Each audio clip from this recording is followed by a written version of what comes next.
Pop quiz, hot shots. You have a movie from the 90s about a bus rigged with a bomb. If the bus goes under 50 miles an hour, it's gonna explode. So, what do you do? What do you do? You hit that flick with a throwback review to break it down in all of its awesomeness, and that's exactly what we're gonna do today, so let's get into it. Freeze! Pop quiz, asshole. You have a hair trigger aimed at your head, what do you do? What do you do? Speed was released in the summer of 1994 and was a breakout hit. It grossed just over $350 million globally on a budget of just $30 million, and it turned Reeves into an international action star. No way.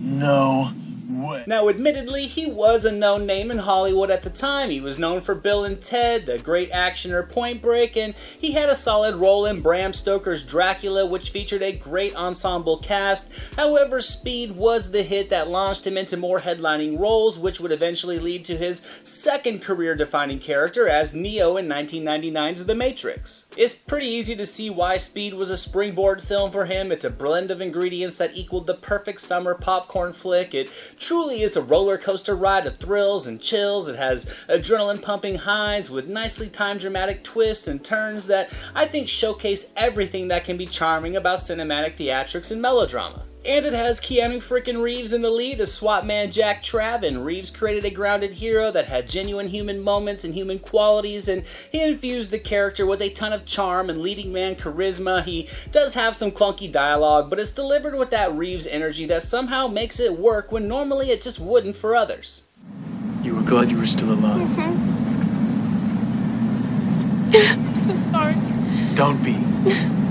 You should be glad. We all are.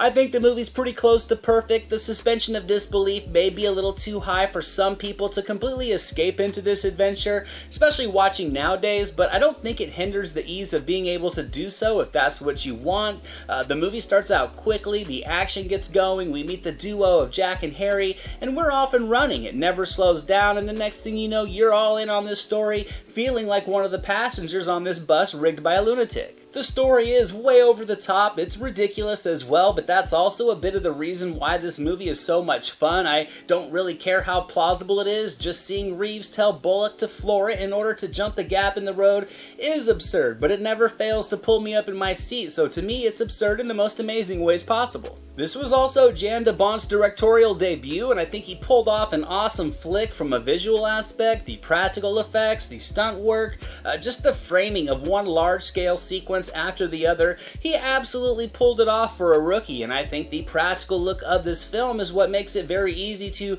get wrapped up in, despite how insane some of the turns in this story may be. Shit! Hold on!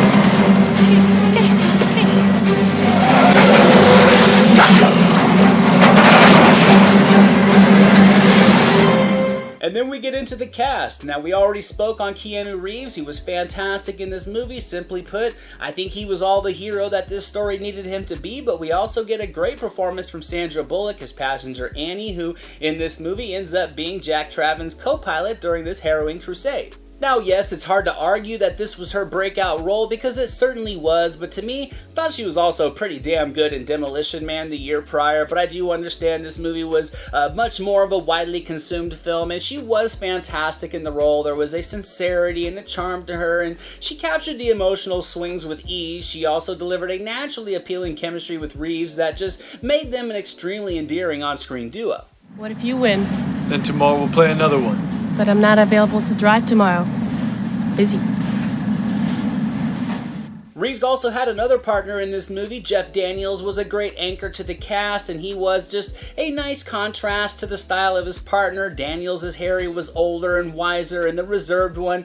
Reeves as Traven was the younger one who went more on instinct despite the possible dangers. It certainly does feel inspired by the Maverick and Goose friendship out of Top Gun, but I think Daniels and Reeves, with their timing together, were able to make this familiar dynamic their own with the injection of their personality types and just the charm charming banter between them. You don't get a lot of time together with them on screen in this story, but the scenes early on are surprisingly more than enough to have you invested in their friendship, to very much feel that hit when the inevitable demise of Harry in true Goose fashion takes place later in this movie. And then comes the phenomenal Dennis Hopper as the maniacal bomber. Hopper delivers the perfect amount of enthusiasm to capture a truly eccentric villain. There was a cartoonish vibe to his persona without question, but it was still more than enough to work. His flamboyance almost felt like a character that has completely lost his mind and cared nothing about his actions as long as he got what he wanted, and that's kind of exactly what you needed for this movie. This movie doesn't need a self-serious bad guy. It needed a wild and over-the-top villain to stitch into a wild and over-the-top story, and that's exactly what Hopper delivered as Howard Payne, a man that in his own mind had been wronged in his career, who finds Traven as his prime target when his mission to secure his fortunes is interrupted when Harry and Traven save the elevator full of people, and Hopper seemed to enjoy every minute of this character's insanity, and it translates extremely well on screen.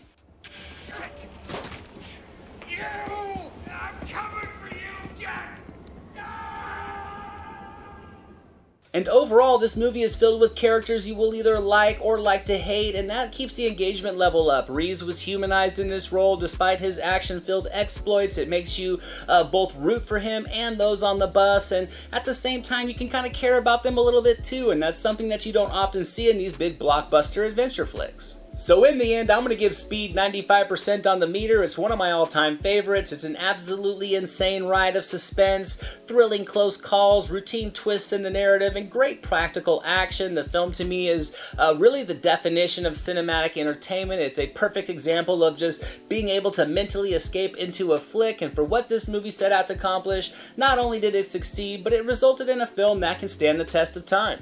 Thank you so much for watching this video, guys. I hope you enjoyed it. If you did, drop it a thumbs up, leave a comment below. I'd love to talk movies with you guys. Share it with your friends, and without question, hit that subscribe button and the notification bell so you can never miss a video. Here are some links to some recent reviews just in case you missed them. All my social media links and the link to our official website are down in the description below, and I'll catch you next time.